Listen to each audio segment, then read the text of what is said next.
আসসালামু আলাইকুম রহমতুল্লাহি ওয়া বারাকাতুহু শেখ।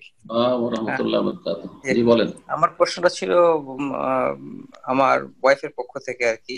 উনি জি বলতেছিলেন যে আপনার আম, ওই যে অনেক মানে দিনদার মহিলা না বা আপনার দিনদার পুরুষ না, তাদের বিয়ে দেওয়ার ক্ষেত্রে যদি সাহায্য করা হয় বা ঘটকালি করা হয়, তো এটা কতটুকু জায়েজ হবে? কারণ তারা তো পাপের মধ্যে লিপ্ত আছে, যদি তারা দিনদার না। তো সেক্ষেত্রে হুম, এটা কিভাবে, মানে এটা মানে সীমা পরিসীমাটা কিরকম আর কি, এটা জি জানার জন্য। দিন দেন না কথাটি দুই দিকে যাবে। একটা হচ্ছে যে দিন মোটেই নেই, ইমান ভঙ্গ করে আছে, ইসলামের গণ্ডিতে নেই। আর একটা হচ্ছে ইসলামের গণ্ডিতে আছে, দিন ভঙ্গ হয়নি, তবে বিভিন্ন পাপে জড়িয়ে আছে। যদি দেখা যায় যে কোনো পাত্র পাত্রী বিভিন্ন পাপে জড়িয়ে আছে, কিন্তু দিনের মৌলিক বিষয় ঠিক আছে, বড় শিরক থেকে মুক্ত, আর 5 ওয়াক্ত সালাত পড়ে, অন্যান্য পাপ আছে, কাবিরা গুনাহ থাকতে পারে, তাহলে তাদের সহযোগিতা অবশ্যই করবে। তাদের সহযোগিতা ঘটকালির ক্ষেত্রে হোক আর অন্য কোনো ক্ষেত্রে হোক, অবশ্যই সহযোগিতা করবেন। জি, এই সম্পর্ক যদি বলেন যে শুধু শুধু আমি দেখবো যে একেবারে সমস্ত পাপ মুক্ত, তাহলে আজকাল কোনো ছেলেও খুঁজে পাবে না, কোনো মেয়ে খুঁজে পাবে না। আমি শুধু ঘটকের কাজ করব এমন ছেলের, এমন পাত্র, এমন পাত্রীর যারা কোনো কাবিরা গুনাহে জড়িত নয়, তাহলে কোনো পাত্র পাত্রী খুঁজে পাবেন না ইল্লা মাশাআল্লাহ। সুতরাং এইরকম ক্ষেত্রে সহযোগিতা করতে হবে। যদি দেখা যায় যে না, একেবারে কুফরি কাজ, বেনামাজি, বড় শিরকি আকীদায়, তাহলে সেই ক্ষেত্রে আপনি ঘটকের কাজ করবেন না, সেই ক্ষেত্রে ঘটকের কাজ করবেন না।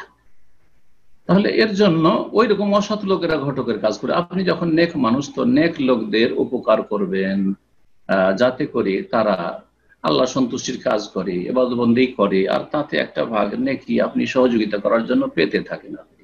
জি। জি, আসসালামু প্রশ্ন করুন। আলাইকুম। ওয়ালাইকুম সালাম ওয়া রাহমাতুল্লাহি ওয়া বারাকাতুহু। কেমন আছেন? জি ভাই বলেন। আমার কোশ্চেনটা নামাজ সংক্রান্ত। আপনি জি জি সেদিন জি বলছিলেন যে কানাডা জোহরের থেকে, যে, কানাডা থেকে না? জি কানাডা নিউ ফারল্যান্ড থেকে। জি জি। তো আপনি জোহরের যে 4 রাকাত সুন্নত নামাজ 2 তাসলিমে হুম পড়ার জন্য হুম। বলছিলেন। তো যেটা আসরের 4 রাকাত আছে সুন্নত নামাজ, ওইটাও কি আমরা 2 তাসলিমে পড়বো কিনা জি জি, এটা সব এটা সময় দিনে রাতের সালাত সব সময় দুই দুই করে পড়বেন, এই মর্মে হাদিস রয়েছে। এটি হচ্ছে উত্তম। জায়েজ আচ্ছা হতে পারে, আমরা নাজায়েজ বলি না, কিন্তু উত্তম বা সুন্নত হচ্ছে দুই দুই করে পড়া। এতে সুবিধাও আছে।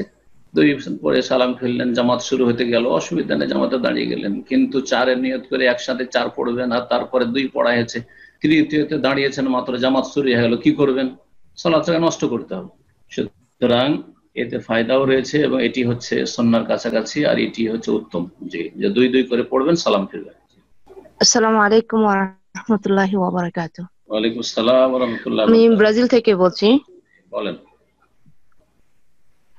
শেখ, আমার একটা প্রশ্ন হলো, আমাদের এখানে একটা বড় একটা শপিং আছে, সেখানে ওরা, আমি যদি তাদেরকে 100 পয়সা, রিয়ালের 100 পয়সা আমি তাদেরকে দেই, সরি 100 রিয়ালের কয়েন যদি তাদেরকে আমি দিই, তাহলে তারা আমাকে 30% ডিসকাউন্ট দিবে। মানে যখন আমি তাদের দোকান থেকে কোনো কিছু, মানে একজোড়া জুতো কিনবো, তারা আমাকে সেখানে 30% ডিসকাউন্ট দেবে।